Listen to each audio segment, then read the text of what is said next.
Topic में हम discussion करने जा रहे हैं वो है job analysis and job design. ठीक है। तो आज देखिए, आज का जो लर्निंग ऑब्जेक्टिव है जो job analysis and job design में पढ़ेंगे उसमें क्या क्या है, क्या क्या पढ़ेंगे आज। तो देख लेते हैं इसको। पहला जो है introduction of job analysis, job analysis क्या कहता है, ठीक है, उसको कुछ इंट्रोडक्शन पार्ट पढ़ेंगे। दूसरा है ऑब्जेक्टिव ऑफ जॉब एनालिसिस, क्या उद्देश्य है जॉब एनालिसिस करने का, मकसद क्या है, उद्देश्य क्या है। तीसरा, कौन कौन सा इंस्ट्रूमेंट यूज करते हैं for job analysis, job analysis करने के लिए कौन सा मेथड, कौन सा टेक्निक यूज करते हैं, कौन सा इंस्ट्रूमेंट यूज करते हैं उसको तीसरा पढ़ना पढ़ेंगे। चौथा जो पॉइंट पढ़ेंगे, पर्पस ऑफ जॉब एनालिसिस, क्या पर्पस है, जरूरी क्यों है जॉब एनालिसिस करना, ठीक, इसको पढ़ेंगे। फिर क्या क्या प्रोसेस है जॉब एनालिसिस का, प्रोसेस क्या क्या है जॉब एनालिसिस प्रोसेस, ठीक, इसको पढ़ेंगे।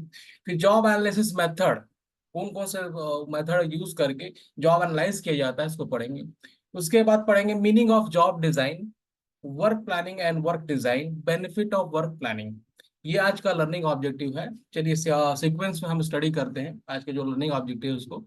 सबसे पहले देखते हैं व्हाट इज जॉब एनालिसिस, क्या क्या होता है जॉब एनालिसिस। तो आपको जैसे डेफिनेशन दिख रहा होगा उसके हिसाब से बताता हूँ, आपको कुछ एग्जांपल्स बताता हूँ कि जॉब एनालिसिस है क्या। जॉब एनालिसिस है process of collecting, analysing and setting out info about the contents of job in order to provide the basic for a job description and the data for the recruitment, training, job evaluation and performance। बहुत बड़ा है definition, समझ में नहीं आया होगा, इसको मैं एक्सप्लेन करता हूँ। देखिए, जॉब एनालिसिस को दो एस्पेक्ट में समझ सकते हैं। पहला, एक ऐसा ऑर्गेनाइजेशन जो कि न्यूली स्टार्टेड स्टार्टअप है, मतलब शुरुआत होने वाला है, सोचा है, करना है और ऑर्गेनाइजेशन को सेटअप बस किया है, वहां जो जॉब एनालिसिस का पद्धति होगा, जो न्यूली स्टार्टेड ऑर्गेनाइजेशन है उसका अलग होगा। जो एग्जिस्टिंग ऑर्गेनाइजेशन है जो पहले से रन कर रही है, वेरियस डिपार्टमेंट वहां चल रहा है, वहां जॉब एनालिसिस करना, वहां का कॉन्सेप्ट अलग है। यानी कि दो एस्पेक्ट्स में हम समझेंगे जॉब एनालिसिस को। एक तो जो ऑर्गेनाइजेशन न्यूली स्टार्ट होने वाला है या होने जा रहा है, दूसरा जो हो चुका है और वो कंटिन्यूसली रन कर रहा है, वहां एनालाइजिंग कर, जॉब को एनालाइजिंग करना। ये दो एस्पेक्ट में समझेंगे। बेसिकली ये जो डेफिनेशन आपको सामने दिख रहा है ये केवल उस पार्ट को बता रहा है जिस जो ऑर्गेनाइजेशन पहले से रन हो रही है, वेरियस डिपार्टमेंट चल रहा है, वहाँ जॉब की रिक्वायरमेंट है, ठीक है, और उसके हिसाब से वो एनालाइज करके अपना पॉइंट आउट बता रहा है। बेसिकली जो जॉब एनालिसिस होता क्या है, इस collecting, analysing, setting out about the content of job, मतलब जो जॉब रिक्वायरमेंट होगा अंदर, जैसे एचआरपी कर लिए, हम प्लानिंग कर लिए कि हमको करना क्या क्या है, सेकंड चैप्टर में पढ़ लिए। अब देखिए, तो सेकंड चैप्टर के बाद जो इसमें सबसे रिक्रूटमेंट करने से पहले, यानी कि जॉब हायरिंग करने के, डिप्लॉयड पर्सन को डिप्लॉयड करने से पहले हमने को क्या करना पड़ेगा, एक वैकेंसीज निकालना पड़ेगा। वैकेंसी निकालने के लिए पहले हमको उस वैकेंसी के लिए क्या क्या रिक्वायरमेंट है इसको स्टडी करना होगा। इसी को स्टडी करना है जॉब एनालिसिस कहलाता है। मींस कलेक्टिंग, ऐसा collecting, analysing and setting out info about content of job, यानी कि जॉब के रिगार्डिंग जितने भी इंफॉर्मेशन है जो हमको जरूरत, उस ऑर्गेनाइजेशन को जरूरत होगी, वो सब चीज का इंफॉर्मेशन कलेक्ट करना, उसको एनालाइजिंग करना, सेटिंग आउट करना, ये क्या है, एनालाइजिंग करना है, जॉब को एनालाइजिंग करना है। तो देखिए, जो अभी दो एक्सपेक्ट की बात कर रहा था, पहला एक्सपेक्ट हो गया कि न्यूली न्यूली फॉर्म हो गया, न्यूली ऑर्गेनाइजेशन हो गया, तो उसमें क्या होगा, कोई डिपार्टमेंट रन नहीं हो रहा होगा, वो सोच रहा होगा करने के लिए, तो वो एनालिसिस क्या करेगा, ये जो सेकंड पॉइंट इसमें लिखा हुआ देखिए, in order to provide the basic for job description, data for the retire, recruitment, training, job evolution, job performance appraisal, ये तो कर नहीं सकता ना, जो न्यूली स्टार्टेड ऑर्गेनाइजेशन है वो तो कर नहीं सकता। ये सारा चीजें पहले से उसमें इनबिल्ट नहीं होगा, क्योंकि वो नया स्थापित कर रहा है, तो वहां पास केवल केवल जो उसको रिक्वायरमेंट रहेगा, यानी कि मान ली जाए कोई नया कंपनी है, लॉन्च होने वाला है, वो वेरियस डिपार्टमेंट सोचा है कि वेरियस डिपार्टमेंट रखेगा, यानी कि फॉर एग्जांपल एचआर, मार्केटिंग और प्रोडक्शन, आर&डी, ऐसा डिपार्टमेंट रख रहा है, तो वो सोचा है, सोचने के बाद वो एनालाइज करके उसके हिसाब से वो जॉब वैकेंसीज निकालेगा। ये जो एचआर डिपार्टमेंट में क्या क्या लगेगा, प्रोडक्शन डिपार्टमेंट में किस टाइप के डिप्लॉयड करना है पर्सन को, कौन कौन सा पर्सन को हायर करना होगा, किस हिसाब से उसका क्वालिफिकेशन होगा, कौन कौन सा स्किल होगा, ये सब डिस्क्राइब करके वो एनालाइज करेगा जॉब को, जो न्यूली स्टार्टेड है। बट जो पहले से एग्जिस्टिंग है, जो चल रहा है, ठीक है, वो चल रहा है, वो क्या करेगा, तो चल रहा है उसमें भी वो एनालाइज करेगा। मीन्स मतलब वो क्या करेगा, जैसे मान लीजिए अगर कोई एचआर डिपार्टमेंट है, एचआर डिपार्टमेंट में ट्रेनिंग प्रोग्राम रखा जाता है, ठीक है, ये आप जान रहे हो एचआरपी का वो प्लानिंग का एक मुद्दा है कि ट्रेनिंग देना, ट्रेनिंग करना, स्किल डेवलपमेंट करना, ये सब करना, ठीक। जब एग्जिस्टिंग एचआर डिपार्टमेंट है और वो एचआर में जो भी मान लो जो 10 एम्प्लॉयज काम कर रहे हैं, उनको ट्रेनिंग दे रहे हैं, ट्रेनिंग देने के बाद वो अपग्रेड करेंगे, अपग्रेड करेंगे तो वहां पोस्ट खाली हो जाएगा। मान लीजिए कोई एचआर मैनेजर के पोस्ट पे है, अब उसको ट्रेनिंग देकर, उसको प्रमोशन देकर या फिर ट्रांसफर कर रहा है, तो वो जो पोस्ट है उसका एचआर मैनेजर का, उसको ट्रांसफर कर दिया, प्रमोशन कर दिया किसी सीनियर एचआर मैनेजर में, तो वो पोस्ट खाली हो गया, ठीक है। तो according to training, according to job evolution, according to performance management, कुछ जगह खाली हो जाती है, वहां से भी एनालाइज कर सकते हैं कि जॉब का रिक्वायरमेंट कितना हो सकता है एग्जिस्टिंग ऑर्गेनाइजेशन में ना, जो कि जो स्टार्टअप ऑर्गेनाइजेशंस में नहीं हो सकता। स्टार्टअप ऑर्गेनाइजेशंस में केवल केवल जो रिक्वायरमेंट रहेगा वेरियस डिपार्टमेंट का जो स्थापित करना चाहेगा, उसके हिसाब से एनालाइज करेगा। लेकिन जो एग्जिस्टिंग जो रन ओवर चल रहा है, वो कहाँ से कंटेंट्स को लाएगा, जॉब के वैकेंसीज को लाएगा, कैसे कलेक्ट डेटा कलेक्ट करेगा, जो ऑलरेडी चल रहा है, जॉब डिस्क्रिप्शन है अंदर जो ऑर्गेनाइजेशन के अंदर में, ठीक है, जो भी ट्रेनिंग प्रोग्राम चला रहा है उससे कुछ फाउंड आउट हो रहा है, या फिर जॉब इवोल्यूशन कर रहा है, परफॉर्मेंस अप्रेजल कर रहा है तो डिप्लॉयड पर्सन की, तो वो वैकेंसीज खाली हो रहा है, तो उस वैकेंसीज को फुलफिल करने के लिए वैकेंसीज निकालेगा। तो ये सारा चीज, सारे मुद्दे को रखते हुए वो एनालाइज करेगा जॉब को, ठीक है। तो ये दो एक्सपेक्ट्स हो जाएंगे जॉब एनालिसिस करने का, एक तो स्टार्टअप ऑर्गेनाइजेशन या एग्जिस्टिंग ऑर्गेनाइजेशन, दोनों में अलग अलग मुद्दे हैं, ठीक है। लेकिन एट द एंड वो क्या कर रहा है, जॉब को एनालाइज कर रहा है, मीन्स उसको रिक्वायरमेंट किस चीज का है, ठीक है। Collecting, analysing, setting out info about the contents of job, job का कंटेंट्स को डिस्क्राइब करेगा। अंडरस्टैंड जॉब एनालिसिस, समझना है जॉब एनालिसिस होता है। जॉब एनालिसिस करना अगर किसी भी एग्जिस्टिंग फर्म या फिर स्टार्टअप फर्म, जो भी दोनों में से कोई भी हो, जॉब एनालाइजिंग करना है तो दो पार्ट में एनालाइज करते हैं, या फिर बुक में मेनली नहीं दिया हुआ है, खोजिएगा मत, ठीक है। इंटीग्रेटिव पार्ट है ये। जॉब एनालिसिस दो भागों में डिवाइडेड है, job description and job specification. इससे हम जॉब को एनालाइज करते हैं, फाइंड आउट करते हैं, उसके बाद हम वैकेंसी निकालेंगे, रिक्रूटमेंट निकालेंगे, ठीक है। तो क्या जॉब डिस्क्रिप्शन क्या होता है, जॉब स्पेसिफिकेशन क्या होता है। जॉब डिस्क्रिप्शन मतलब जॉब को डिफाइन करने वाली चीजें, जैसे कि job title, job location, job summary, reporting to, working condition, job duty, machines to be used, hazardous, ठीक। ये मतलब क्या है, मान लीजिए एग्जांपल के तौर में देख लेते हैं, एचआर का पोस्ट निकालना है, एक एचआर मैनेजर का पोस्ट निकालना है, तो जॉब टाइटल क्या होगा, एचआर मैनेजर। जॉब लोकेशन क्या होगा, अगर बिलासपुर में चाहिए तो बिलासपुर लिखेंगे, रायपुर में चाहिए तो रायपुर लिखेंगे, ठीक। जॉब समरी, जॉब के रिगार्डिंग क्या क्या रिक्वायरमेंट है, ठीक है, वो चीज को लिखेंगे। रिपोर्टिंग टू, किसको रिपोर्ट करना होगा, वो बताएंगे कि आप उस वैकेंसीज के लिए सीनियर से मिलेंगे या उसका डायरेक्टर से मिलेंगे, वो सब पॉइंट आउट रहता है। वर्किंग कंडीशन, कौन कौन सा कंडीशन वर्किंग में आएंगे, इन्वायरमेंट कल्चर कैसा रहेगा ऑर्गेनाइजेशन का, वो भी शो आउट करते हैं, डिस्क्रिप्शन में देते हैं।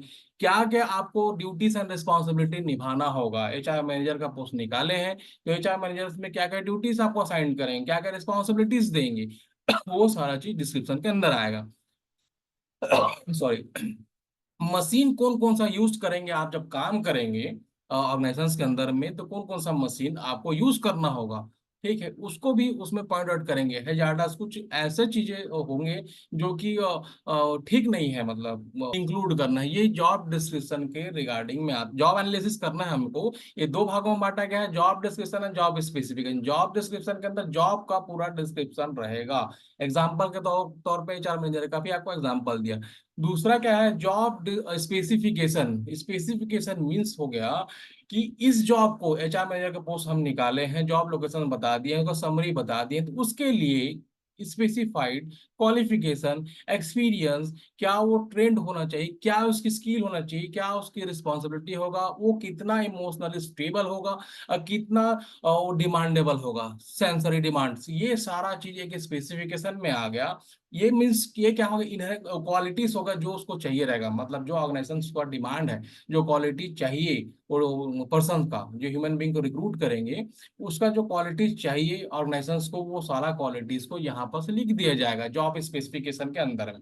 जॉब डिस्क्रिप्शन मीन्स क्या जॉब निकाल रहे हैं, वो है। और जॉब और स्पेसिफिकेशन मीन्स वो जॉब जो निकाल रहे हैं उसके लिए क्या क्या चाहिए, वो जॉब स्पेसिफिकेशन में लिखा जाएंगे। ये दोनों पार्ट जो हो गया वो जॉब एनालिसिस के अंदर में आता है। जॉब एनालिसिस करना और कैसे कैसे करेंगे वो नेक्स्ट स्लाइड में निकलती है, और नेट निकलेगा, वेबसाइट्स वगैरह निकलता है, या फिर क्लासिफाइड्स में पेपर्स में निकलता है, उसमें क्या लिखा होता है। क्वालिफिकेशन जैसे job requirement, male, HR manager, 1 2 post, ये सब लिखा रहता है। क्वालिफिकेशन लिखा हुआ रहता है। एक्सपीरियंस लिखा रहता है। स्किल्स क्या क्या चाहिए, रिस्पॉन्सिबिलिटी क्या ड्यूटीज निभाएगा, बस इतना लिखा रहता है, उससे ज्यादा कुछ नहीं लिखा रहता है। ठीक है। तो वो ऑर्गेनाइजेशंस के नीड और डिमांड्स पे जब वो एनालाइज करता है ना अपने ऑर्गेनाइजेशंस में कि उसको जरूरत क्या है, उस ऑर्गेनाइजेशन को जरूरत क्या है, उसके हिसाब से वो स्पेसिफाई करेगा जॉब को, उसके हिसाब से वो डिस्क्रिप्शन को निकालेगा। ये वेरी टू वेरी हो सकता है, हर ऑर्गेनाइजेशन को वेरी टू वेरी हो सकता है। जैसे मान लीजिए मेरी ऑर्गेनाइजेशन से मैं स्ट्रगल कर रहा हूँ, तो मेरी वो अलग हो सकता है, किसी दूसरा ऑर्गेनाइजेशन है तो वो जॉब एनालाइज करके वो अपने तरीके से स्पेसिफाई करेगा, अपना जॉब को अलग से डिस्क्राइब करेगा। ठीक है। तो वो अलग अलग कंपनी के अलग अलग ऑर्गेनाइजेशन के अलग अलग स्पेसिफिकेशन एंड डिस्क्रिप्शन हो सकते हैं, उनके जॉब एनालिसिस पे निर्भर करता है। हर ऑर्गेनाइजेशन के डिफरेंट डिफरेंट है। ठीक है। Objectives of the job analysis. Job analysis करने का उद्देश्य क्या है? जॉब एनालिसिस करने का उद्देश्य ये है, सबसे पहले मैं आपको बताना चाहूंगा, जॉब एनालिसिस करेंगे तब तो उस ऑर्गेनाइजेशन को पता हो पाएगा कि उसको रिक्रूट किसको करना है। मतलब मान ली जाए HR मैनेजर करना है, तो HR मैनेजर कैसे पता चलेगा कि HR मैनेजर को उसको फाइंड आउट करना है? वहाँ मान लो वर्किंग कर रहा है, ठीक है, वेरियस डिपार्टमेंट रन हो रहा है, एग्जिस्टिंग की बात है, एग्जिस्टिंग ऑर्गेनाइजेशंस की एग्जांपल दे रहा हूँ आपको। वेरियस डिपार्टमेंट रन कर रहा है, वेरियस डिपार्टमेंट में वेरियस पीपल काम कर रहे हैं। ठीक है। काम करने के बाद कुछ लोग छोड़ देते हैं, कुछ लोग मन नहीं है, क्योंकि किसी का ट्रांसफर हो गया दूसरे डिपार्टमेंट, दूसरे डिपार्टमेंट ट्रांसफर हो गया, तो काम तो इंटरनल बाधित होता होगा। तो ये जॉब एनालिस्ट होते हैं हर कंपनी में एक जॉब एनालिस्ट होते हैं। वो एनालिस्ट क्या करता है, डिफाइन करता है कहाँ कहाँ का रिक्वायरमेंट है। मान लीजिए HR में थे, HR डिपार्टमेंट से 2 बंदे चले गए, किसी और डिपार्टमेंट में चले गए, या फिर उनका ट्रांसफर हो गया, या फिर दूसरे ऑर्गेनाइजेशन में चले गए, तो वहां वैकेंसीज खाली हो गई। तो ये सब कैसे पता चलेगा वैकेंसीज खाली है, क्या क्या रिक्वायरमेंट है, ये सब एनालिसिस करें, जॉब जॉब एनालिसिस करते हैं, तब उनको फाइंड आउट होता है। तो ये जॉब एनालिसिस जो करते हैं ना, उसको जॉब एनालिस्ट कहते हैं, और वो फाइंड आउट करते हैं। तो इसका ऑब्जेक्टिव क्या है कि जॉब एनालिसिस फाइंड आउट करने का उद्देश्य क्या है? वो उद्देश्य ये है कि वो सही तरीके से अगर ये फाइंड आउट करेंगे, जो जॉब एनालिस्ट है वो जॉब एनालिसिस कर लेंगे, तो उनका उद्देश्य क्या क्या फुलफिलमेंट होगा, क्या क्या होगा, वो इसमें देखते हैं। पॉइंट है recruitment and selection, compensation management, training and development, performance evolution, strategic planning, employ relation and counselling.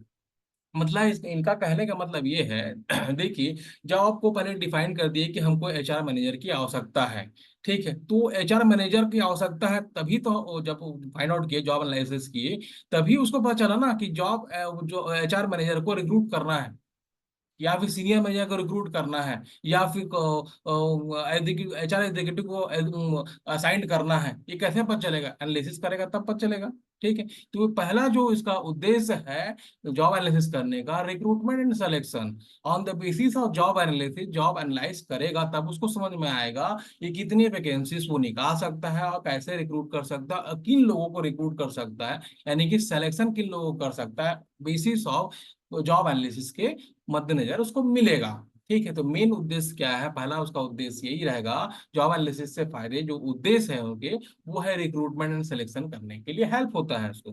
ठीक है। दूसरा कंपनसेशन मैनेजमेंट।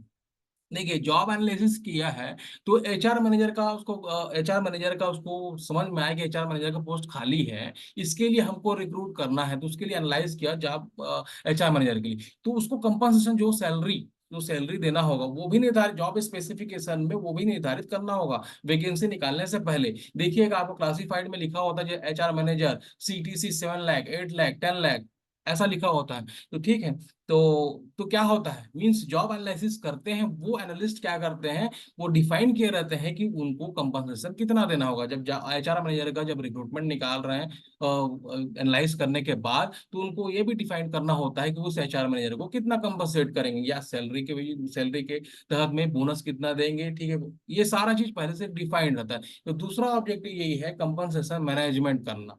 ऑब्जेक्टिव उसका ये तीसरा जो ऑब्जेक्टिव है ट्रेनिंग एंड डेवलपमेंट। देखिए हमको एचआर मैनेजर की जरूरत है, जॉब एनालाइज किया तो समझ में आया एचआर मैनेजर की जरूरत है। एचआर मैनेजर को असाइंड किए, रिक्रूट किए और उसको सैलरी निर्धारित कर दी। अब इसको अंदर में लाने के बाद पहले से प्रोग्राम रहता है जॉब एनालिसिस करने में, पहले से प्रोग्राम करके रखते हैं वो कि हम एचआर मैनेजर को इसको हायर करके लेके आएंगे तो उसको क्या करेंगे, ट्रेनिंग एंड डेवलपमेंट। तो ये क्या है, जॉब एनालिसिस करने से हम उस ऑर्गेनाइजेशन को पहले से हेल्पफुल होता है कि एचआर मैनेजर को लेके आएंगे तो training and development HR manager का ही लीड देंगे, जो उसका रोल्स एंड रिस्पॉन्सिबिलिटी ड्यूटी होगा उसके अकॉर्डिंगली ही उसको ट्रेन एंड डेवलप करेंगे, ट्रेनिंग देंगे। मान लीजिए उसको रोल्स एंड रिस्पॉन्सिबिलिटी जो निर्धारित है वो फाइंड आउट है, मान लीजिए ठीक है कि उसको सैलरी एग्जांपल के तौर में दे रहा हूँ कि जिसको सैलरी बनाना है, पीएफ बनाना है, ठीक है, लोगों को मोटिवेट कर, उसकी जो रोल्स एंड रिस्पॉन्सिबिलिटी मान ली जाए, एचआर मैनेजर की रिस्पॉन्सिबिलिटी तय कर लिया है अकॉर्डिंग टू जॉब एनालिसिस। क्या क्या जॉब, क्या क्या वो ड्यूटीज निर्धारित किया है, कि सैलरी बनाना है भैया, पीएफ ही ऐसा ऐसे ही करना है, ठीक है, स्ट्रेस मैनेजमेंट देखना है आपको, मोटिवेट करना है नीचे के एम्प्लॉयज को, वर्किंग कल्चर को बहुत बढ़िया रखना है, बोनस वगैरह देना है, इंसेंटिव वगैरह देना है आपको, परफॉर्मेंस को सबका गौर के देखना हुआ है, ठीक है, ये आपको सब एम्प्लॉइज को कंट्रोल करके रखना है। मान लीजिए इतने सारे ड्यूटीज वो निर्धारित कर दिया, रिस्पॉन्सिबिलिटी निर्धारित कर दिया, पहले से निर्धारित होगा ना कि जॉब एनालाइज कर रहा है तो पहले से निर्धारित किया इतने सारे ड्यूटीज, ठीक। अब उसको रिक्रूट किया, सैलरी देगा, कंपनसेट किया, तो ट्रेनिंग एंड डेवलपमेंट किस चीज का देगा, जो वो जॉब पहले से एनालिसिस किया, ये जो पॉइंट आउट अभी बताया हूँ कि क्या क्या सैलरी बनाना है, उसको पीएफ बनाना है और मोटिवेट करना है, ठीक है, वर्किंग कल्चर को अच्छा रखना है, बोनस देना है, इंसेंटिव देना है, इसके लिए इसको ट्रेनिंग एंड डेवलपमेंट करना होगा रिक्रूटेड पर्सन को, जो कि एचआर मैनेजर आएगा, ठीक है। तो इसका तीसरा उद्देश्य हो गया training, proper training and development कर सकता है, उसके लिए बहुत बड़ा बेनिफिट है जॉब एनालिसिस करने से, ठीक है। परफॉर्मेंस इवोल्यूशन, उसी तरह परफॉर्मेंस इवोल्यूशन भी होता है, ठीक है। एक एचआर मैनेजर को हम अपने कंपनी में लेके आए, ठीक है, उसके परफॉर्मेंस के हिसाब से इससे फायदा ये होता है कि जो स्किल निर्धारित है जॉब एनालिसिस से, जो स्किल निर्धारित है, जो क्वालिफिकेशन उसको चाहिए, ठीक, वो उसी को ही लेके आएगा, वैकेंसी के माध्यम से वो अपने कंपनी के अंदर, ऑर्गेनाइजेशन के अंदर लेके आया, तो वो ये जो है उसके परफॉर्मेंस को इवॉल्वेट करने के लिए भी हेल्पफुल होता है। कैसे, जैसे मान लीजिए पहले से जॉब एनालिसिस किया रहता है तो पहले से डिसाइड उसका परफॉर्मेंस स्टैंडर्ड पहले से फिक्स कर दिया रहता है। मान लीजिए एचआर को हायर करने से पहले जॉब एनालिसिस के थ्रू उसको फाइंड आउट किया कर लिया हुआ रहता है कि ये परफॉर्मेंस देना होगा उसको मंथ वाइज, हम तभी उसी के एवरेज में उसको लेके आएंगे।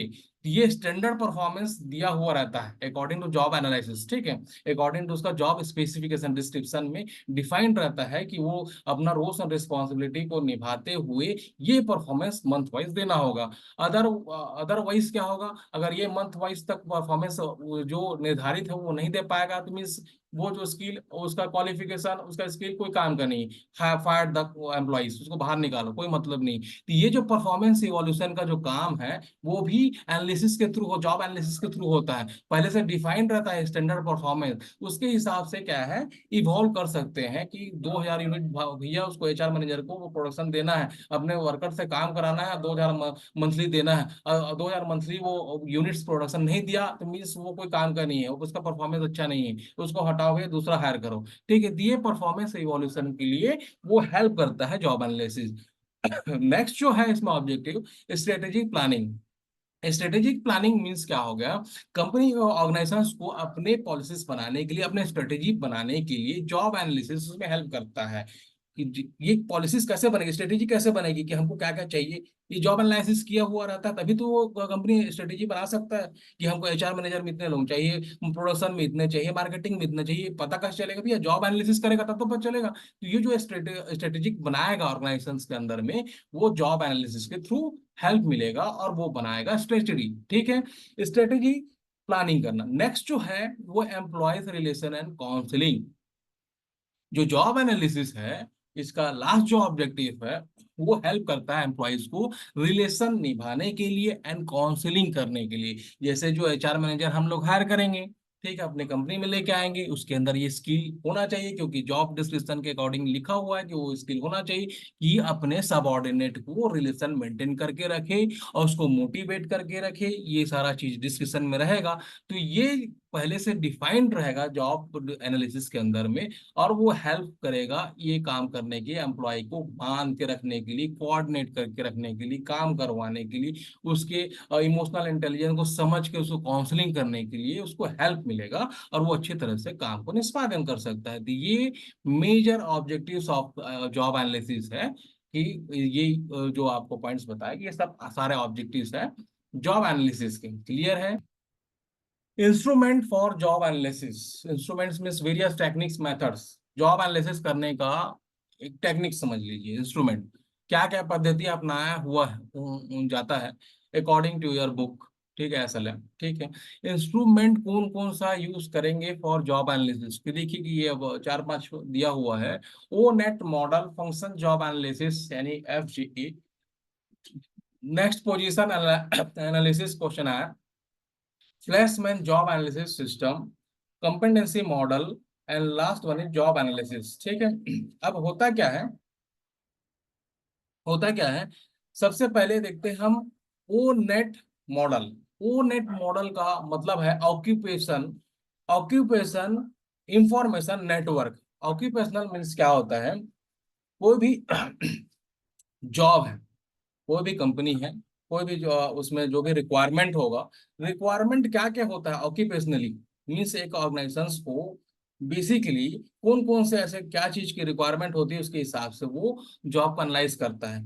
जैसे कि होता है बेसिकली जो बेसिक पॉइंट्स जो होते हैं वो स्किल होता है, स्किल होता है, एबिलिटी होता है, क्या किस टाइप के स्किल की हमको बंदे रिक्वायर करना है, किस टाइप के एबिलिटीज के बंदे को हायर करना है, क्या नॉलेज उसके अंदर होना चाहिए, क्या उसके वर्किंग एक्टिविटी होना चाहिए, कहाँ उसका इंटरेस्ट होना चाहिए। ये ऑक्यूपेशनली मीन्स एक कंपनी के रिक्वायरमेंट के हिसाब से स्किल उस ये डिफाइन करते हैं। तो ये जो मॉडल को occupational net net occupation information network model कहा जाता है, ठीक है। क्योंकि ये ऑक्यूपेशन के हिसाब से, ऑक्यूपेशन मीन जॉब, जो जॉब का रिक्वायरमेंट है उसके हिसाब से, ठीक, ऑक्यूपेशन मीन जॉब हो गया, तो जॉब के रिक्वायरमेंट के हिसाब से उसको डिफाइन किया है, और वहां से डेटा प्राप्त करना, वहां से जॉब को एनालिसिस करना, ये कहलाता है ऑक्यूपेशनल इंफॉर्मेशन नेटवर्क। क्या क्या पॉइंट्स होना चाहिए उसमें, क्या स्किल होना चाहिए, हम स्किल को डिफाइन करेंगे, एबिलिटीज को डिफाइन करेंगे, क्या नॉलेज होना चाहिए, क्या वर्किंग एक्टिविटीज है उसका, क्या किस चीज में इंटरेस्ट है, ये सारा चीज, ये सारा पॉइंट से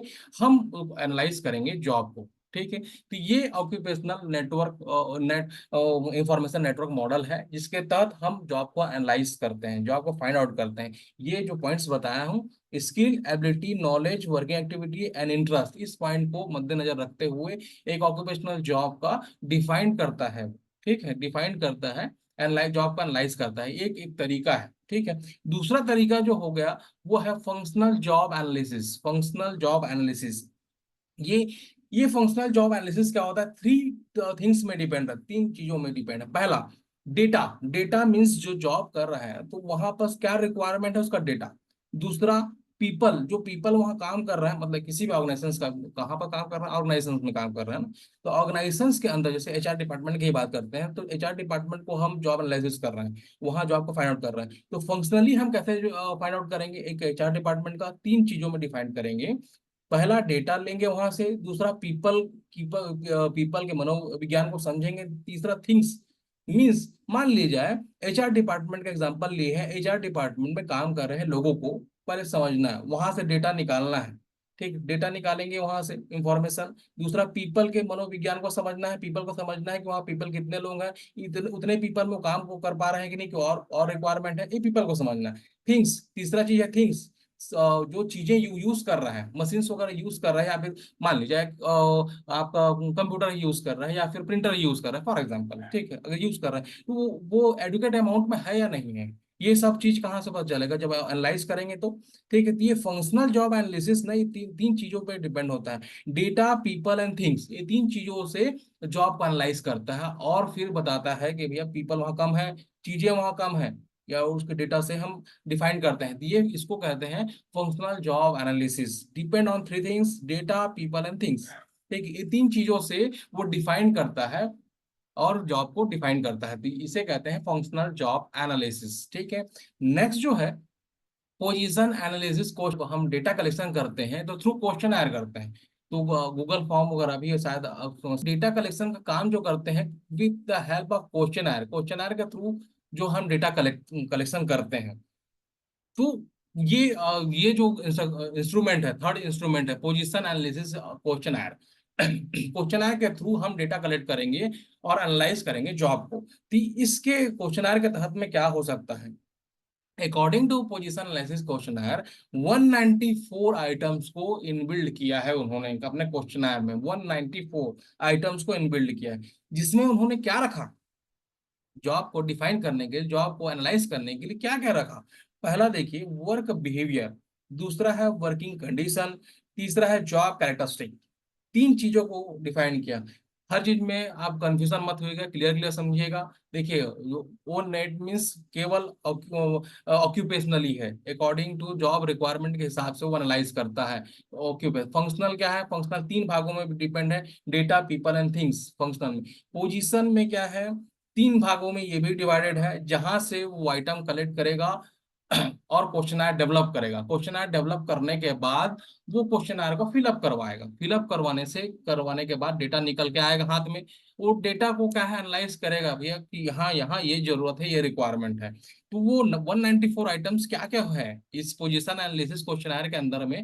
194 आइटम्स है तो क्या क्या हो सकते हैं? देखिए ये तीन चीजों में पहले तो वेरिएबल्स रखा, तीन वेरिएबल्स पहला रखा। वर्क बिहेवियर, दूसरा वर्क कंडीशन, क्या कंडीशन है वर्क का, तीसरा है जॉब कैरेक्टरिस्टिक, जॉब में क्या क्या स्पेसिफिकेशन होना चाहिए। इन तीन चीजों को वो सब वेरिएबल में और डिफाइन किया, बहुत सारे इनपुट्स लिया। ठीक है, जैसे वर्क रिलेशनशिप, जॉब हो गया, मेंटल कंडीशन, वर्क आउटपुट, ये सारा चीज बहुत सारे और वेरिएबल्स रखा। मान लीजिए 194 आइटम्स में तीन मेजर वेरिएबल्स रखा और सब वेरिएबल्स बहुत सारे रखा, जो कि मैं अभी डिफाइन किया। मेंटल, वर्क आउटपुट हो गया, रिलेशनशिप हो गया, जॉब स्पेसिफिकेशन, ये सारा चीज को किया।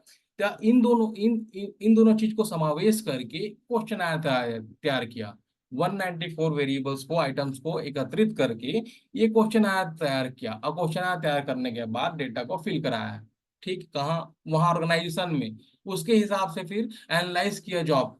ठीक, ये तीसरा तरीका है जॉब को एनालाइज करने का, पोजीशन एनालिसिस क्वेश्चनर कहते हैं। क्लियर? नेक्स्ट जो है इसमें है Fleishman job analysis system, F जैस, एफ डॉट जैस। ठीक है, तो इसमें क्या है? इसमें कैसा जॉब को स्पेसिफाइड करते हैं, जॉब को कैसे एनालाइज करते हैं?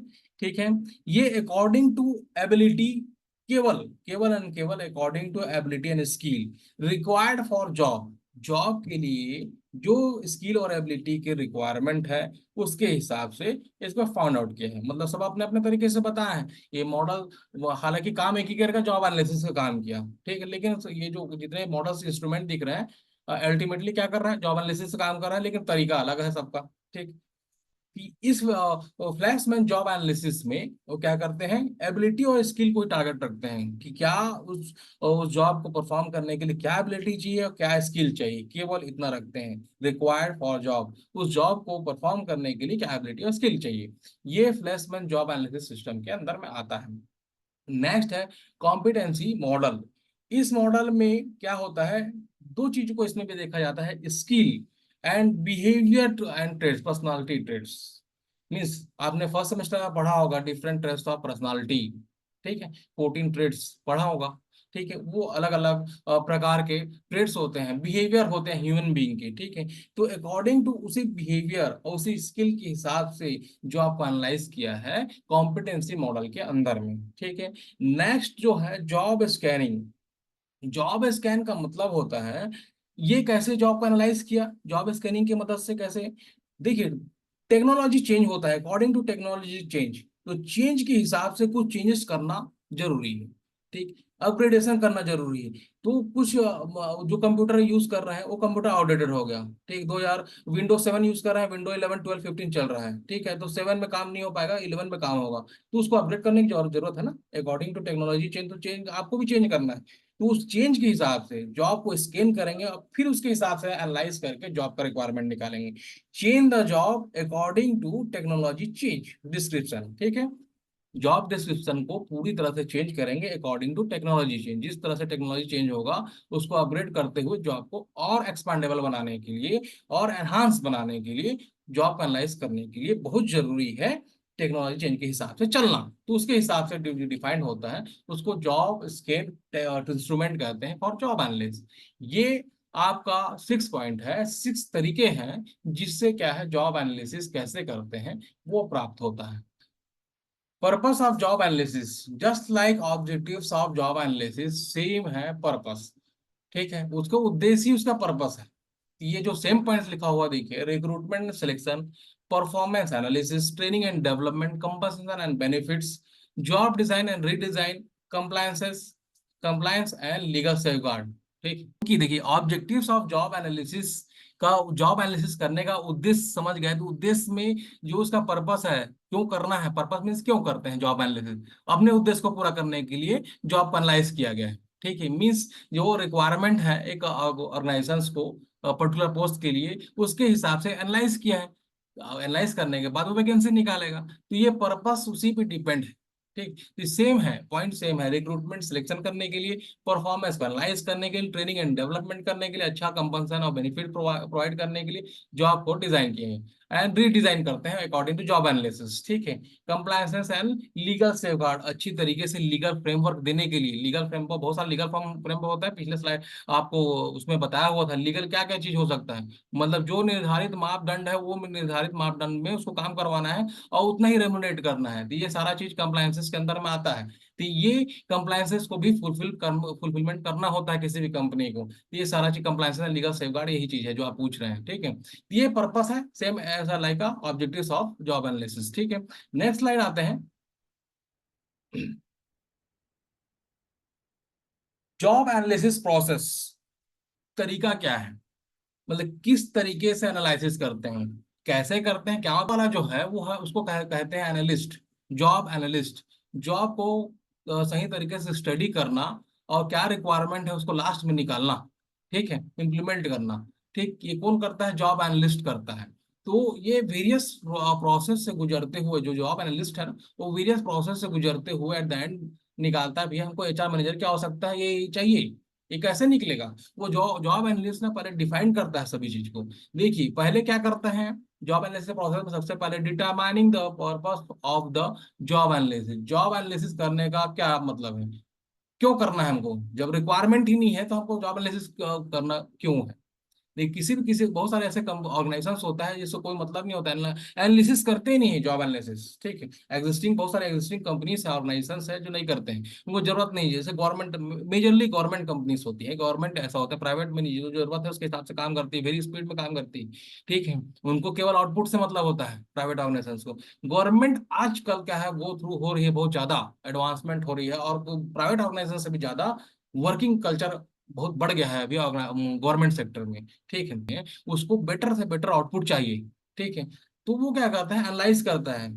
एनालाइज करना जरूरी हो जाता है, मैंडेट रहता है उसको कि वो काम को करे, तभी सुचारू रूप से काम चलेगा। तो ये पहला जो पर्पस होता है क्यों करना है, जैसे मान लीजिए एचआर डिपार्टमेंट खंगालेगा। ठीक है, एचआर डिपार्टमेंट को पूरा ग्रो थ्रू करेगा, देखेगा सब तो काम कर रहे हैं, वहाँ 10 एम्प्लॉई है, मान लीजिए फॉर एग्जाम्पल 10 एम्प्लॉई काम कर रहे हैं, तो लेकिन 10 एम्प्लॉई में वो फुलफिलमेंट हो रहा है कि नहीं, वो ऑब्जेक्टिव उनका जो ह्यूमन रिसोर्स का ऑब्जेक्टिव वो फुलफिलमेंट हो रहा है कि नहीं, वो सबको एनालाइज करना है। अगर नहीं हो रहा है तो फिर और भी वैकेंसी निकालेंगे, हो रहा है तो कोई स्टॉप कर देंगे। तो ये जरूरी है, जॉब को एनालाइज करना बहुत जरूरी है, एग्जिस्टिंग जो ऑर्गेनाइजेशन है ना उसको करना ही चाहिए। ठीक है, तो डिटरमाइनिंग द पर्पस, पहले पर्पस को डिफाइन करना होगा जॉब एनालिसिस करने के लिए। ठीक है, ये पर्पस क्या है, उसका उद्देश्य क्या है उसको एनालाइज करने के लिए, कि जो बेटर आउटपुट दे सके, उनको बेटर आउटपुट दे सके, और जो आउटपुट चल रहा है उससे और भी उसको एनहांस कर सके, इंक्रीज कर सके, इसलिए जॉब एनालिसिस की जरूरत होती है, यही पर्पस है।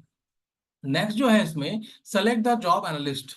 अब क्या करेंगे, पहले तो पर्पस समझ में आ गया, पर्पस के हिसाब से हम काम करेंगे, डिटरमाइन करेंगे। दूसरा जो है जॉब एनालिस्ट का सेलेक्ट करना, कि जो एनालिसिस करेगा इसको इसको डिफाइन करेगा, तो हमको पहले उसको हायर करके लेगा, उसी को पहले जो जॉब को डिफाइन करेगा ना, जॉब को डिस्क्राइब करेगा, जॉब को स्पेसिफाई करेगा, यानी जॉब को एनालाइज करेगा, उसी को पहले फाइंड आउट करना।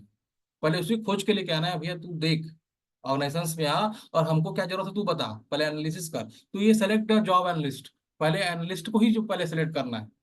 ये बेकार नहीं होना चाहिए। जो एनालिस्ट जो आपको जॉब स्पेसिफिकेशन डिस्क्रिप्शन डिफाइन करेगा वो बेकार नहीं होना चाहिए। तो ये जॉब एनालिस्ट को पहले आप लोग अच्छा जॉब एनालिस्ट हो तभी वो अच्छा आपको आउटपुट दे सकता है, ये सेलेक्ट करना। फिर उसके बाद प्रिपेयर फॉर जॉब एनालिसिस। फिर ये जॉब एनालिस्ट क्या करेगा, ये जॉब एनालिसिस को प्रिपेयरिंग करेगा, एक ग्राफ डायग्राम बनाएगा कि उसको क्या क्या जरूरत है, ठीक। उसके हिसाब से इस जॉब एनालिसिस के हिसाब से वो स्ट्रेटेजिक बनाएगा पूरा, कि उसको रिक्वायरमेंट किस किस चीजों का होगा, किस स्किल की जरूरत होगा, किस क्या रिस्पॉन्सिबिलिटीज डिफाइन करेंगे, कौन सा ड्यूटीज डिफाइन करेंगे, ठीक है, ठीक। क्या परफॉर्मेंस रखेंगे, क्या क्या उसमें ट्रेनिंग प्रोग्राम्स रखेंगे, ठीक, क्या क्या कैसे वो इंडक्शन प्रोग्राम रखेंगे, क्या क्या बोनस रखेंगे, क्या इंसेंटिव्स रखेंगे, ये सारा चीज स्ट्रेटेजी मेकिंग करेगा, ठीक है। उसके हिसाब से फिर क्या है, ट्रेनिंग द जॉब एनालिस्ट, जो जॉब को एनालिस्ट को हम सेलेक्ट किए हैं ना, उसको ट्रेन करेंगे भैया। उसके बाद उसके हिसाब से फिर आप अगला प्रोसेस चलना, ठीक है। यहाँ देखिए, पहले यहाँ पर क्या है, पर्पस समझ में आ गया। दूसरा क्या है, select the job analyst, job analyst को लेके आए जो कि जॉब को एनालाइज करेगा। फिर prepare for job analysis, job analysis के लिए तैयारी चालू करेगा, करना है ये वाला काम, करना है, डिफाइन करना है। वो स्ट्रेटेजिक मेंटेन डेवलप कर लिया। उसके बाद थोड़ा सा हम क्या करते हैं, जॉब एनालिस्ट को ट्रेनिंग दे देते हैं कि ये आप करिएगा, उससे पहले आप समझ लीजिए भैया आपको करना क्या है। हमारे यहाँ पर थोड़ा प्रोडक्टिविटी कम है, उसको बढ़ाना है, एचआर डिपार्टमेंट में शायद काम नहीं चल रहा है, देख लो थोड़ा। तो ये ट्रेनिंग देना है उसको, जा बताना है जॉब एनालिस्ट को, देख लेना भैया कि एचआर डिपार्टमेंट काम गड़बड़ है, कि प्रोडक्शन डिपार्टमेंट काम गड़बड़ है, कि फाइनेंस डिपार्टमेंट काम गड़बड़, थोड़ा देखो जाके। तो ये अब इसको प्रॉपर ट्रेनिंग, जॉब एनालिस्ट को प्रॉपर ट्रेनिंग करने के बाद क्या होगा, वो डेटा कलेक्ट करना स्टार्ट कर देगा। कौन, जॉब एनालिस्ट डेटा कलेक्ट करेगा सारे डिपार्टमेंट में जाके, कहाँ कहाँ को कौन सा प्रॉब्लम है, और डेटा कैसे कलेक्शन करेगा। जो अभी पिछले साइड में बताया है आपको, बहुत सारे वेरियस इंस्ट्रूमेंट है ना जॉब एनालिसिस करने का, उसको यहाँ फॉलो करेगा, क्वेश्चन आर मेथड से, ठीक है, या फिर फेस टू फेस हो गए, या फिर और बहुत सारे वेरियस मेथड जो पिछले स्लाइड में आपको कवर अप किया हूँ, वो उसके माध्यम से डेटा को कलेक्ट करेगा। कौन डेटा कलेक्ट करेगा, ये जॉब एनालिस्ट, ये डेटा कलेक्ट करेगा। डेटा कलेक्ट करने के बाद ये जॉब एनालिस्ट क्या करेगा, उसको डॉक्यूमेंट फॉर्म में वेरिफिकेशन रिव्यू के लिए रिव्यू का काम करेगा, ठीक है। मतलब डेटा लेके आया, डेटा लेने के बाद उसको एनालाइज करेगा, ठीक है।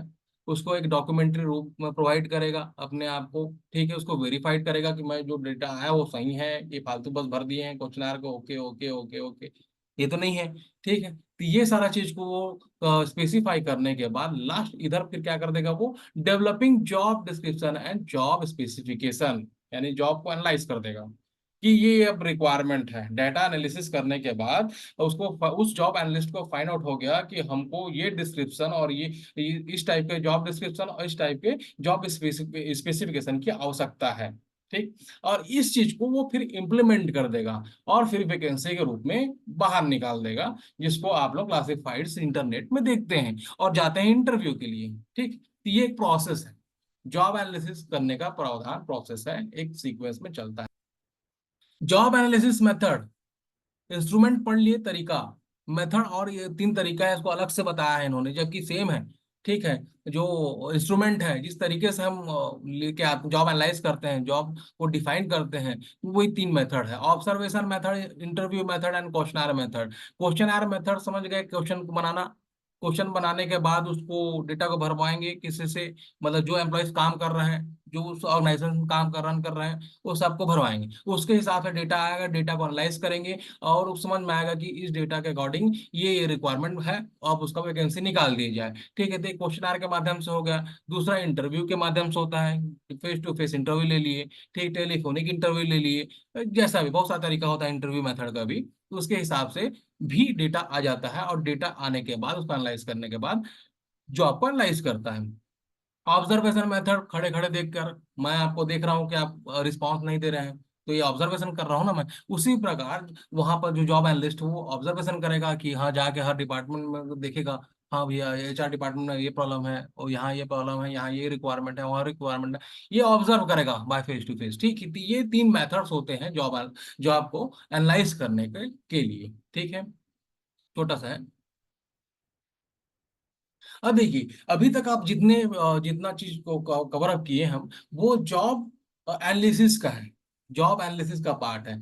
अब जॉब डिजाइन, दूसरा जो पॉइंट है इसमें आपका जो चैप्टर है job analysis and job design. तो जॉब एनालिसिस अभी तक आपको समझ में आ गया, वो क्लियर है। Design on the basis of job analysis, job design कैसे होता है, जॉब डिजाइन कैसे करेंगे। जॉब डिजाइन मतलब एक स्ट्रक्चर तैयार करना, एक फ्रेमवर्क तैयार करना जॉब का। वो कैसे डिफाइन होता है, जॉब एनालिसिस करते हैं उसके बेसिस में जॉब डिजाइन होता है। मतलब जॉब एनालिसिस किए हुए हैं, जॉब स्पेसिफिकेशन किए हुए हैं, जो आपको डिस्क्राइब किए हैं, उसके बेसिस में डिफाइंड होता है क्या चाहिए जॉब में। तो जॉब डिजाइन कैसे होता है, on the basis of job analysis. Job analysis के वजह से उसके थ्रू क्या होता है, जॉब को डिजाइन करते हैं कि हमें ये रिक्वायरमेंट है, उसके हिसाब से हम एक डिजाइन तैयार कर लेंगे। ठीक है, job design is specification of content and methods and relationship of job. Job का एक कंटेंट्स है, एक मेथड्स है, रिलेशनशिप है जॉब का, जो जॉब का रिक्वायरमेंट है, जो जॉब एनालिसिस किए हैं उसके हिसाब से डिजाइन करेंगे। कंस्ट्रक्शन करना है, इसको एक फ्रेमवर्क हो या फिर रिकंस्ट्रक्शन करता है, चेंजेस करने के बाद एक नया डिजाइन तैयार करेगा। किसके बेसिस बिहाफ में, किसके बेसिस में करता है, जॉब एनालिसिस के उसमें करता है। ठीक है, इसको कहते हैं जॉब डिजाइन। ठीक, अब कंपोनेंट क्या क्या हो सकता है, जॉब डिजाइन के कंपोनेंट क्या क्या हो सकते हैं कि इसका जॉब एनालिसिस के थ्रू होता है। ठीक है, जॉब एनालिसिस के मद्देनजर रखते हुए जो जरूरत है उसके हिसाब से जॉब को डिजाइन करते हैं। और कंपोनेंट और क्या क्या हो सकता है, देखिए ये चार पांच कंपोनेंट्स दिया हुआ है, job enrichment, self manage team, job rotation, job engineering, job enlargement. Job अब इसको एक एक चीज, एनरिचमेंट का पता ही नहीं होता है क्या है। तो जॉब एनरिचमेंट कुछ होता नहीं है, ये केवल अधिकार है, एनरिचमेंट इज अधिकार, रिस्पॉन्सिबिलिटी। जॉब का जो रिस्पॉन्सिबिलिटी होता है उसके हिसाब से डिजाइन करना, एक पहला component. Self manage team, self manage team means self मतलब जिस जॉब को खुद से मैनेज करने के लिए जो भी रिक्वायरमेंट है उसके हिसाब से जॉब को डिजाइन करना। ठीक, जॉब रोटेशन, किसी को मान ली जाए एक एक बंदा है, उसको दूसरे काम में रोटेट कर दिए, चेंज कर दिए और वहां खाली हो गए, उसके हिसाब से डिजाइन करना, कंस्ट्रक्ट करना। ठीक है, जॉब को वो जॉब रोटेशन में के तहत में आएगा। जॉब री इंजीनियरिंग, री इंजीनियरिंग मतलब क्या होता है, मतलब ये वर्क प्रोसेस को रीडिजाइन करना, मतलब फिर एक दूसरे तरीके से डिजाइन करना। मतलब जो डिजाइन पहले से प्राप्त है, पहले चल रहा है, ठीक है, उसमें कुछ इंप्रूवमेंट करना है तो उसको फिर से रीडिजाइन करना, ये जॉब री इंजीनियरिंग कहलाता है। जॉब एनलार्जमेंट क्या क्या कहलाता है, मतलब कुछ ऐसा टास्क और जो जॉब चल रहा है ऑलरेडी उसमें कुछ जॉब और कुछ एडवांसमेंट करना है और कुछ टास्क को एडिट करना है, उसके बाद वैकेंसीज निकालना है। तो ये क्या है, सम टास्क एडेड और ज्यादा into the current job, current job में कुछ और टास्क को इंक्लूड करके निकालना है, एक डिजाइन बनाना है, तो उसको जॉब एनलार्जमेंट कहते हैं। ये उसके कंपोनेंट्स है, जॉब डिजाइन के कंपोनेंट है। मतलब स्ट्रक्चर जैसे तैयार करते हैं ना, जॉब डिजाइन, डिजाइन में स्ट्रक्चर तैयार करना, तो स्ट्रक्चर ये पांच है तो तरीके बताए हैं, उसके हिसाब से डिजाइन करते हैं on the basis of job analysis. Job analysis के बिहाफ में डिजाइन, प्रोसेस एंड मेथड में बहुत डिफरेंस है। प्रोसेस मतलब जॉब एनालिसिस किस किस गतिविधियों से गुजरते हुए जॉब को एनालाइज करते हैं। ठीक, गतिविधि मतलब जो जॉब एनालिस्ट होता है ना, वो एक प्रोसेस में गुजरते हुए जाता है और फाइंड आउट करता है। मेथड मतलब तरीके हो गया, जो जॉब एनालिस्ट है ना वो बहुत सारे मेथड का यूज करेगा, टेक्निक यूज करेगा एनालाइज करने के लिए। तो दोनों में अंतर है, job analyst process and method में अंतर है। जॉब एनालिसिस प्रोसेस एक सीक्वेंसिंग, जॉब एनालिस्ट क्या करता है, सीक्वेंस तरीके से एक प्रोसेस को, गतिविधि को चलाता है। और वो वही एनालिस्ट क्या होता है, वेरियस मेथड को यूज करता है डेटा कलेक्शन करने के लिए और एनालाइज करता है। तो ये दोनों में डिफरेंस है, job analyst process and methods both are different. Clear. Work planning and job designing, ये यही चीज को यही पहले जॉब डिजाइनिंग और वर्क प्लानिंग एक ही चीज है। ठीक है, अब इसमें work planning and job designing में क्या फायदा है, क्या क्या फायदे हैं, ये चार पांच फायदे हैं। एनहांसिंग एंगेजमेंट एंड प्रोडक्टिविटी, मतलब अच्छा कंस्ट्रक्शन किए हैं, अच्छा डिजाइन बनाया है जो आपको, उसके हिसाब से हम लेके आ रहे हैं। ठीक, किसको लेके आ रहे हैं, पर्सन को डिप्लॉयड कर रहे हैं, प्रोडक्टिविटी बढ़ेगा ही बढ़ेगा, क्योंकि उसके हिसाब से हम उस स्किल को लेके आ रहे हैं। उस टाइप के रिस्पॉन्सिबिलिटी, उस टाइप के ड्यूटीज उसको असाइन करेंगे और उसको सही समय में पूरा करेगा। जो डिप्लॉयड पर्सन है उसके हिसाब से हम काम को कर रहे हैं ना। तो ये क्या करता है, जॉब डिजाइन जो हम कंस्ट्रक्ट कर रहे हैं, स्ट्रक्चर बना रहे हैं, वो बहुत हेल्पफुल करता है बंदे को अंदर लेके आने के लिए, ऑर्गेनाइजेशन के अंदर लेके आने के लिए, और उसको काम कराने के लिए, एनहांसिंग एंगेजमेंट, उसको इंगेज करके रखे, काम करवाएगा, प्रोडक्टिविटी मोर एंड मोर करेगा। ठीक है, ये जॉब डिजाइन करने का मेन महत्व है। ठीक है, job satisfaction, job job satisfaction, जिस जॉब के लिए जिस बंदे को हम हायर करके लेके आ रहे हैं, जाहिर सी बात है वो उसी की काम करने के लिए आ रहे हैं। ठीक है, हम मार्केटिंग वाले को हायर करके तो नहीं, एचआर का वैकेंसी निकाला है, मार्केटिंग वाले को लेके आके मार्केटिंग का काम तो नहीं करवा रहे हैं, हम जॉब एचआर का काम करवाना है तो एचआर का ही बंदे को लेके आए, तो वो काम करने के लिए आ रहा है, तो सीरीज बात है, वो सेटिस्फेक्शन तो मिलेगा क्योंकि वो उसी काम के लिए आ रहा है। ठीक है, अगर काम उसी काम के लिए हम लेके आए बट उसको हम एचआर काम के लेके आए, लेकिन उसको जाओ भैया जाओ तुम सेल करो, मार्केटिंग का काम करो, तो उस जॉब सेटिस्फाइड नहीं रहेगा। तो हम उसी तरीके से कंस्ट्रक्ट किए हैं, जॉब को डिजाइन किए हैं कि उसको सेटिस्फैक्शन मिले उस जॉब को करने से। ठीक है, एम्प्लॉय वेल बींग, वो परमानेंटली रिटेन करके रख सके, एम्प्लॉय हमें हमारे कंपनी में रिटेन करके रोक के रख सकें। ठीक, इम्प्रूवमेंट, एंड नेक्स्ट है प्रोमोटिंग वर्क प्लेस सेफ्टी। ये दो चीज क्या है, identify area for improvement, area job construct किए हुए हैं, रीडिजाइन किए हुए हैं या डिजाइन किए हुए हैं, तो उस एरिया जो जिस एरिया के लिए हम इसको डिजाइन किए हुए हैं वो बेटर तरीके से इंप्रूवमेंट होता है, मतलब एचआर के लिए किए हैं या फिर प्रोडक्शन के लिए किए हैं, तो उस एरिया में क्या होगा, डेवलपमेंट होगा, जाहिर सी बात है, क्योंकि उसी के लिए री इंजीनियर, रिकंस्ट्रक्शन, रीडिजाइन या फिर जॉब डिजाइन हुआ है। ठीक है, उसको इम्प्रूव करने के लिए हुआ है, तो उस आइडेंटिफाइड एरिया को इम्प्रूव करता है, मतलब कोई वेरियस डिपार्टमेंट कुछ भी हो। ठीक है, एक नेक्स्ट है प्रोमोटिंग वर्क प्लेस सेफ्टी, वो एक क्या करता है, सेफ्टी प्रोवाइड करता है कहाँ पर, जो रिकंस्ट्रक्ट किया हुआ है एक स्ट्रक्चर, उसमें जो डिप्लॉयड पर्सन काम कर रहे हैं उसको एक क्या है, better environmental condition, work culture देता है काम करने के लिए, और एक सेफ्टी प्रदान करता है, क्योंकि उसी प्रकार से उसको जॉब को डिजाइन किया गया है। ये प्रमोटिंग वर्क पे सेफ्टी करता है कौन, जॉब डिजाइन, मतलब जॉब को जो कंस्ट्रक्ट किए हैं अकॉर्डिंग टू जॉब एनालिसिस, जो जॉब को डिजाइन किए हैं वो तो उसी फ्रेमवर्क में किए होंगे, ताकि प्रमोट कर सके, प्रमोटिंग कर सके एक अच्छा हेल्दी इन्वायरमेंटल कंडीशन, जिसमें डिप्लॉयड पर्सन जो है काम कर सके और कुछ सेफ्टी महसूस हो उस काम में। ये क्या है, work planning and job designing का इंपॉर्टेंट गतिविधियां हैं। ठीक है, जो कि इससे फायदे होते हैं, रिकंस्ट्रक्ट करने से, डिजाइन करने से, जॉब डिजाइन करने से फायदे होते हैं। ठीक है, वही चीज आगे है, benefits, employees feedback, training of employees, plan for work and rest, adoption, dynamic and continuous process, and job design. ये कंप्लीट होता है, थर्ड चैप्टर आपका कंप्लीटेड है। नेक्स्ट जो है, नेक्स्ट क्लासेस में हम इस आगे पढ़ेंगे, वो है recruitment and selection, next class में पढ़ेंगे। मतलब अभी तो हम जॉब एनालाइज कर लिए, डिफाइन कर लिए कि हमें किस प्रकार के बंदे हायर करना है, तो अब हायर करने के लिए नेक्स्ट चैप्टर में जाएंगे जिसमें रिक्रूटमेंट पढ़ेंगे, रिक्रूटमेंट। ठीक है, उसके हिसाब से हम लेके आएंगे इसको, पर्सन को अपने ऑर्गेनाइजेशन के अंदर। Okay, thank you.